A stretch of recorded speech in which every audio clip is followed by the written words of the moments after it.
بسم الله الرحمن الرحیم.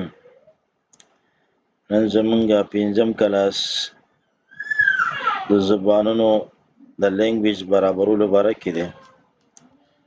ځکه چې مونږه پښتو لیکو، اردو لیکو، یا عربي لیکو یا بل زبان لیکو، پای کې لیکل کوو. نو د هغې د لیکلو دپاره ما لره کیبورډ پکار دی. پښتو ځان له کیبورډ وي، د اردو ځان له وي، د عربی ځان له وي. نو موږ داسې طریقه کوو چې تاسو په دې ځای کې ټایپ هیر کې کلیک کړئ. ټایپ هیر ټو سرچ ولیکئ لینګویج LANG چې LANG تاسو ولیکئ. سرچ کې تاسو به راشي لینګویج سیټینګ، په دې باندې به تاسو کلیک کړئ. چې کله کلیک کړئ تاسو سره داسې یو وینډو کولاو شي. په دې کې صرف انګلیش زبان دی، دا دی انګلیش یونایټډ سټیټ والا دی. تاسو به لیکئ نمبر دا جمع نشان چې کوم دی، په دې باندې به کلیک کړئ ایډ ا لینګویج. نو تاسو په دې کې بره سرچ کولی هم شئ، او که سرچ کوئ نه په کته باندې پکې داسې راشئ کلاره باندې. لومبی زه عربي انسټالوم. عربي په دې باندې ما کلیک کړ، سعودي عربیه والا، او نیکسټ مې کړ. بیا به تاسو انسټال باندې کلیک کړئ. نو تاسو سعودي عربیه والا عربي دلته کې ایډ شوه، دې سره شامله شوه. اوس پښتو مې پکار ده. نو پښتو هم د دې عربی په شان پکار ده. هغې دپاره به داسې کار وکړئ. دا چې کومه زه عربي ما انسټال کړه، نو دا ګورئ د سیسټم والا ده. یو ځان له کیبورډ خلکو جوړ کړی وي، هغه کسټم کیبورډ وي، هغه جدا وي. فونیټیک په لحاظ سره هغه جدا وي، خو دا ګورئ د کمپیوټر والا خپل عربي ده. دا به تلته چې کوم تاسو سره سیټینګ وي، دا به په هر ځای کې هم دغه شان وي. دې کې څه تبدیلي نشته، ځکه دا په وینډو کې دغه شان راځي. باقي چې کومې جوړې شوي وي، نو هغه کې تر صرف هغه د ځان سره ګرځئ، هغه د ځان نه جدا انسټالې، نو هله به کار کوي. دغه شان که بل ځای کې د کولاو کو دا عربي، نو هغې کې بیا ډېر فرق وي. اوس پښتو انسټالوم. د پښتو دپاره به داسې کار وکړم، په دې عربي کیبورډ باندې به کلیک کړئ. تاسو داسې آپشن راشي، دوه ایرو نشان دی، او یو آپشن دی او بل ریمو دی. ریمو باندې مطلب دا کیبورډ لرې کول. په دې کلیک کې دا به لرې شي، خو موږ خو ځان له واچو لرې کوو نه. نو په آپشنز باندې موږ کلیک کوو. دې کې ایډ ا کیبورډ، په دې باندې به کلیک کړئ، ځکه د عربی او د پښتو رسم الخط یو شان دی. نو دا د عربی سره راځي پښتو. نو ایډ ا کیبورډ باندې به کلیک کړئ. نو په دې کې تاسو ګورئ عربي دا 102 کیز والا، دا 102 والا بله ده، دا کوردش والا ده، لاندې چې کوم دی پښتو ده. په پښتو باندې به کلیک کړئ. پښتو کیبورډ هم ستاسو دلته کې راغی، خو دا ګورئ سیسټم والا کیبورډ وي. اوس ورته وګورئ دې ځای کې مخکې نو اوس انګلیش سره عربي او پښتو هم موجود دي. صحیح شوه. دا یو د عربي والا دی، دا لاندې چې کوم دی پښتو افغانستان والا دی. اوس منګه اردو انسټالو. نو اردو خو هم دغه طریقې سره کېږي چې منګه په دې لینګویج باندې کلیک کو، او په ایډ باندې کلیک کو. په ایډ باندې او دې ځای کې اردو سرچ کو، URDU لیکو اردو.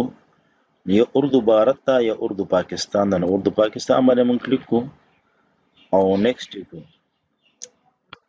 او انسټال. نو اردو پاکستان هم دلته کې مونږ سره رااله. خدا چې کوم دا، نو دا ګوره سیسټم والا اردو ده. یا مونږ سره فونیټیک اردو ده، چې هغه مونږ سره د A سره الف دی، د B سره با ده. نو هغې ته مونږ فونیټیک وایو. نو هغه جوړ شوي کیبورډ یي، نو هغه جدا یي، هغه مونږ ځاله جدا انسټالو. نو د هغې طریقه هم تاسو ته ښیمه چې مونږ څنګه کوو. اوس په هغه طریقې باندې کیبورډ انسټالو هغې ته ورځم. نو ما سره دی کې یو فولډر د افتا په نوم باندې ما ځان له جوړ کړی دی. په دې کې ما سره هغه موجود ده. دې ځای کې لیکلی دی فونیټیک کیبورډ. دا د اردو والا فونیټیک کیبورډ دی چې په دې تاسو ډبل کلیک کوئ. په دې کې دومره څه شته نه. په دې به تاسو ډبل کلیک کوئ او یس انسټال وکړئ. دا بس یو 2-3 سیکنډ کې انسټال شي. نو دا د اردو فونیټیک کیبورډ 1.0 has been successfully installed. دا به تاسو کلوز کړئ. دا انسټال شو. مون سره پښتو هم فونیټیک شته. هغه ما سره جدا کیبورډ دی. هغه دا دی ما سره پښتو کیبورډ. نو په دې به زه کلیک کوم سیټ اپ باندې. دې کې لاندې سیټ اپ دی. په دې به کلیک کوئ او دا به تاسو یس کوئ. نو دا هم دا دی انسټال شو. شفیق پښتو کیبورډ has been successfully installed. نو دا دواړه ما سره فونیټیک وو. اوس فرق درته ښیم چې فرق یې سره سیسټم هغې کې او دغه شان دی جوړ شوي کیبورډ کې څه فرق دی. نو دا ما سره ایم ایس ورډ دی. دا کولاو شو. په دې کې زه لیکل کوم. نو زه چې لیکل کوم نو ګورئ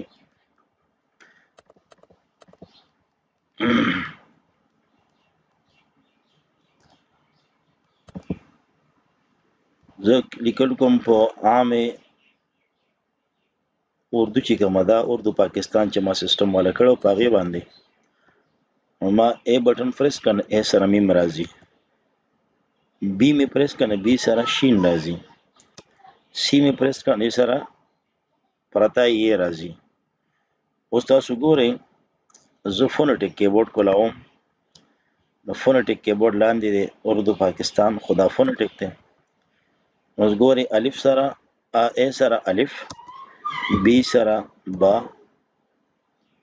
سی سره چې او سی دغه شان ډي سره دال وغیره دا راځي. دې ته موږ فونیټیک کیبورډ وایو. دغه شان پښتو چې پښتو ته وګورئ یو پښتو افغانستان ده. نو اوس ګورئ ا سره شین، بی سره دال، سی سره زا. تاسو دغه ته وګورئ د فونیټیک ته. فونیټیک دې کې ډېر فرق دی.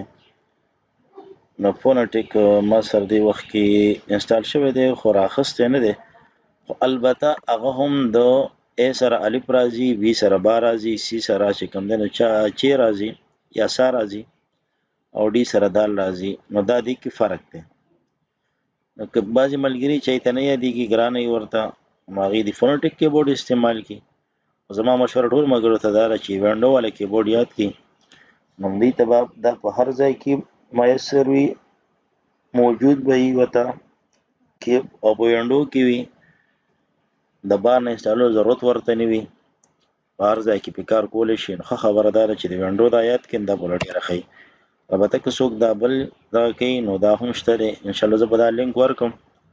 کوشش کوم چې دا لینک ورکړم. د لینک په ذریعې سره تاسو بیا دا ډاونلوډ کولی شئ. نو دا تاسو ته ما چې کومه طریقه وښودله هغه د کیبورډ انسټالولو وه. د هغې برابرولو وه. انشاءالله بیا دې پسې فانټس برابرول اپن بلې ویډیو کې. تر هغې پورې اجازت راکړئ. السلام علیکم ورحمة الله وبرکاته.